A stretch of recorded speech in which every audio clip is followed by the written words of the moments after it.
نون والقلم وما يسطرون ما أنت بنعمة ربك بمجنون وإن لك لأجرا غير ممنون وإنك لعلى خلق عظيم فستبصر ويبصرون بأيكم المفتون إن ربك هو أعلم بمن ضل عن سبيله وهو أعلم بالمهتدين فلا تطع المكذبين ودوا لو تدهن فيدهنون ولا تطع كل حلاف مهين هماز مشاء بنميم مناع للخير معتد نثيم عتل بعد ذلك زنيم أن كان ذا مال وبنين إذا تتلى عليه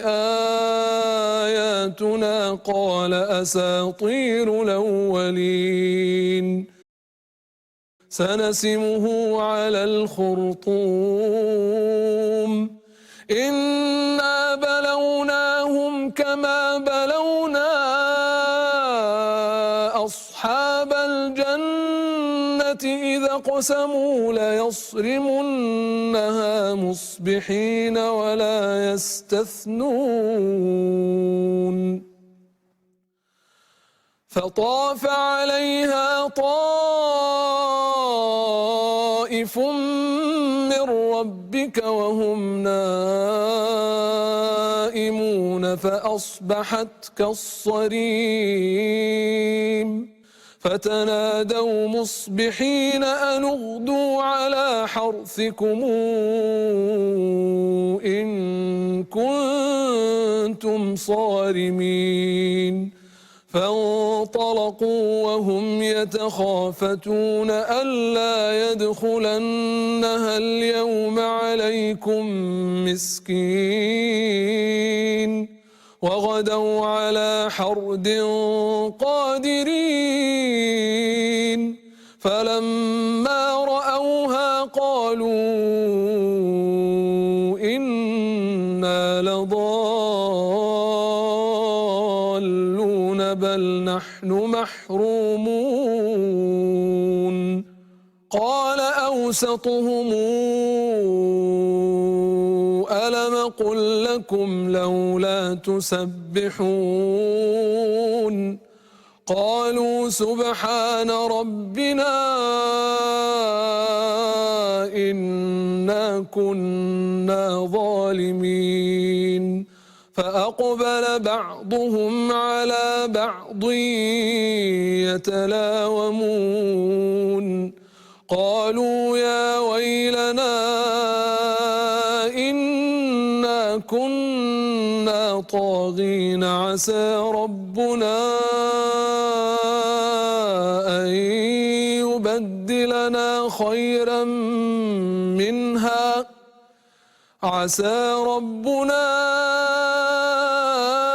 أن يبدلنا خيرا منها إنا إلى ربنا راغبون كذلك العذاب ولعذاب الآخرة أكبر لو كانوا يعلمون إن للمتقين عند ربهم جنات النعيم أفنجعل المسلمين كالمجرمين ما لكم كيف تحكمون أم لكم كتاب فيه تدرسون إن لكم فيه لما تخيرون أم لكم أيمان علينا بالغة إلى يوم القيامة إن لكم لما تحكمون سلهم أيهم بذلك زعيم أم لهم شركاء فلياتوا بشركائهم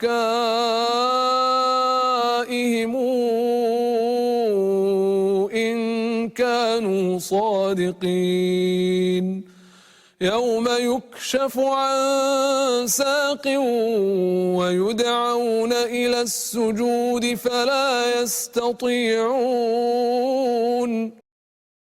خاشعة أبصارهم ترهقهم ذلة وقد كانوا يدعون إلى السجود وهم سالمون فذرني ومن يكذب بهذا الحديث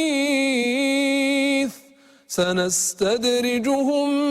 من حيث لا يعلمون وأملي لهم إن كيدي متين أم تسألهم أجرا فهم من مغرم مثقلون أم عندهم الغيب فهم يكتبون فاصبر لحكم ربك ولا تكن كصاحب الحوت إذ نادى وهو مكظوم لولا أن تداركه نعمة من ربه لنبذ بالعراء وهو مذموم فاجتباه ربه فجعله من الصالحين وإن يكاد الذين كفروا ليزلقونك بأبصارهم لما سمعوا الذكر ويقولون إنه لمجنون وما هو إلا ذكر للعالمين